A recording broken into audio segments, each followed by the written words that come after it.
मेरा नाम ज़ैनुद्दीन अहमद है और मैं कोयटा का एक साफ़ी हूँ और मैं गुज़िश्ता 10 साल से सहाफ़त के शोबे से वाबस्ता हूँ।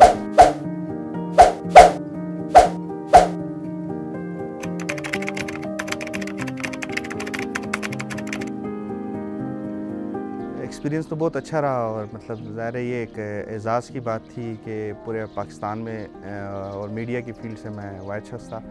तो और फिर अगर आपके काम को सराहा जाता है और उसकी बुनियाद पे आपको कोई एज़ाज़ दिया जाता है तो ज़ाहिर है एक फ़ख्र की बात होती है। तो काफ़ी अच्छा एक्सपीरियंस रहा और बलूचिस्तान की से जो टीम सेलेक्ट हुई थी पूरे 14-15 लोगों की, वो सारे ऐसे लोग थे जिन्होंने अपनी फ़ील्ड में बहुत अच्छा काम किया था और हर तरह से मतलब हम समझते हैं कि उन्होंने बहुत अच्छी सिलेक्शन उसमें की थी और बहुत सारे ऐसे लोग थे जिनको पहली दफ़ा एक बड़े प्लेटफॉर्म पे पज़ीराई मिली थी।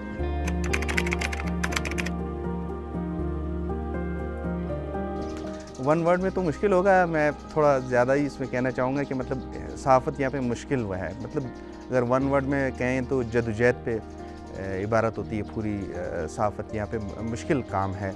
हमने अपने साथियों की लाशें उठाई है और मैं ख़ुद एक वाक़ये में ज़ख्मी हुआ हूँ।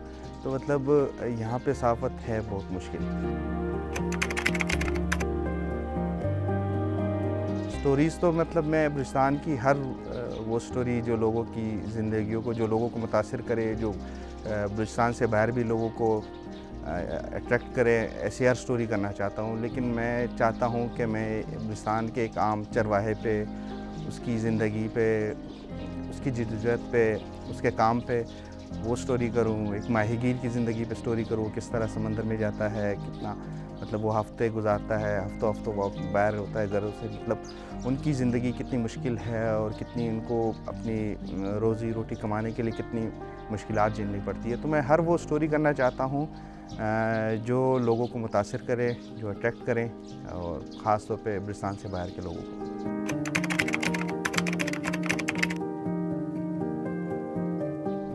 स्टोरीज़ तो ऐसी बहुत सारी है मतलब जिसने हमारी ज़िंदगियों पे ख़ास तौर पे मतलब एज़ अ साफ़ी मेरी ज़िंदगी भी असर डाले। लेकिन सबसे मुश्किल स्टोरी वही थी जो जिसमें मतलब हमारे दोस्त और हमारे साथी, हमारे दफ्तर के कुलीग वो शहीद हुए हैं। फिर उनकी फैमिली से हमें जाके इंटरव्यूज़ करना, ज़ाहिर है उनके तासुरात, फिर बाकी दुनिया को दिखाना। तो वो सबसे मुश्किल स्टोरीज़ थी। एक लम्हे को आपको महसूस होता है कि यही कहानी आपकी भी हो सकती है।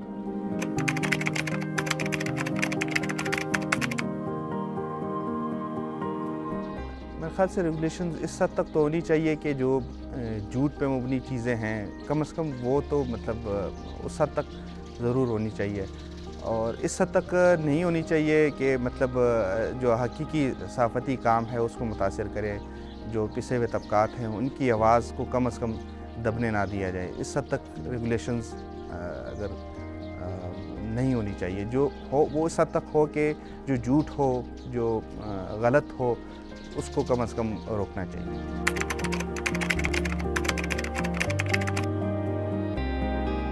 तो पहले मतलब जर्नलिज़्म को ख़ुद एज़ अ साफ़ी अगर आप समझें ना कि जर्नलिज़्म है क्या, और उसके मेयार पे अगर आप पूरा उतरेंगे, ख़ुद काम करेंगे, पहले आप ख़ुद स्टोरी को समझेंगे, फिर उसको आप करेंगे तो फिर कोई वो नहीं होगा, मुश्किल नहीं होगा। और ख़ुद जाएंगे फील्ड में, देखेंगे, लोगों की बात सुनेंगे, दूसरों को जितना वो सुनेंगे उनको समझ आएगी। और अपना पहले ख़ुद काम सीखें, मतलब काम करना। हमारे ऐसे नए जो जर्नलिस्ट आते हैं मतलब वो चाहते हैं कि मैं 1 महीने में एंकर बन जाऊँ, 1 महीने में हामिद मीर बन जाऊँ। तो ये मुश्किल होता है। 10-10 साल, 15-15 साल गुजार के फिर आप किसी स्टेज पर पहुंचते हैं। तो मुसलसल अगर वो मेहनत करेंगे और अपने काम पे तवज्जो देंगे और सीखेंगे, जितने वो सीखेंगे उतना फिर वो एक अवार्ड तो आसान, वो छोटी बात है। मतलब वो बड़े से बड़े प्लेटफॉर्म पे उनको बड़े-बड़े एज़ाज़ात मिल सकते हैं और पज़ीराई मिल सकती है। ये है कि पहले काम सीखें, फिर उस पे मेहनत करें।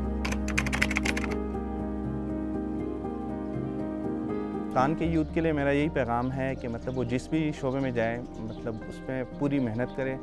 कोई भी चीज़ स्ट्रगल के बगैर हासिल नहीं होती है। आप मुसलसल जिस फील्ड में आप रहेंगे उसमें आप मुसलसल जद्दोजहद करें तो कामयाबी कोई वो आपकी कदम चूमेंगी। और कोई भी काम जो है ना वो मुश्किल नहीं होता। आप अपने